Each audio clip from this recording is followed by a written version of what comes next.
Hey guys, ChrisFix here. Today we're going to show you how to diagnose a bad transmission or engine mount. My engine mounts in this van are getting old, they're shot, and I'll show you how to diagnose that right now.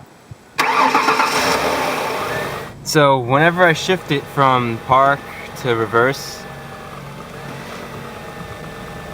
or from reverse to drive, you can see and hear the engine moving. That's neutral.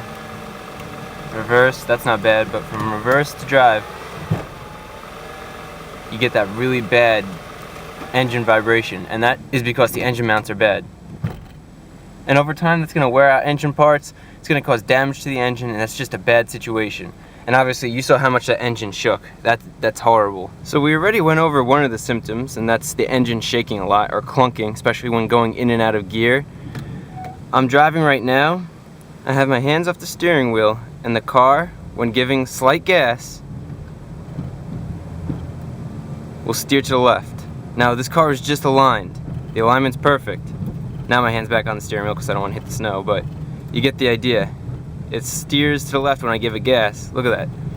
And that's because the engine mount and the transmission mounts are bad.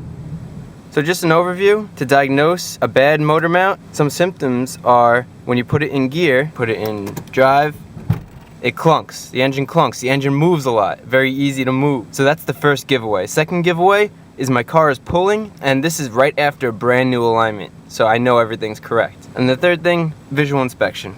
Here are the locations of the 3 engine and transmission mounts in my Ford. So going in, you can see there's a motor mount right there. The other motor mount is right here, and then the third is on the driver's side, and you can see it right there.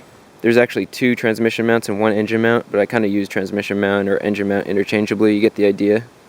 So here's my 3rd engine mount. This engine mount is the worst, so I'll give you an idea of what a bad engine mount looks like. When you're visually inspecting it, what you're looking for is cracked rubber, movement of the mounts or the rubber in the mount when the engine moves. You also want to see how old they are. In this case, in my vehicle, they were 20 years old and almost 300,000 miles, so they're pretty much ready to go. I've heard of them going earlier, and I've heard of them lasting longer. It all depends on your wear and tear, but just look at the rubber. That's the big thing. You'll know when the rubber's bad. It'll look bad. It won't look solid. Engine and transmission mounts are important because they hold the engine and transmission into the car. They prevent vibration of the engine. I've heard of the piston walls getting scuffed because people haven't replaced their transmission mounts or engine mounts, and the vibration causes warpage of the block or transmission, especially if it's aluminum. And the transmission and motor mounts, they allow for slight play, and you'll see at the end when I show you the completed job with all 3 brand new transmission and motor mounts.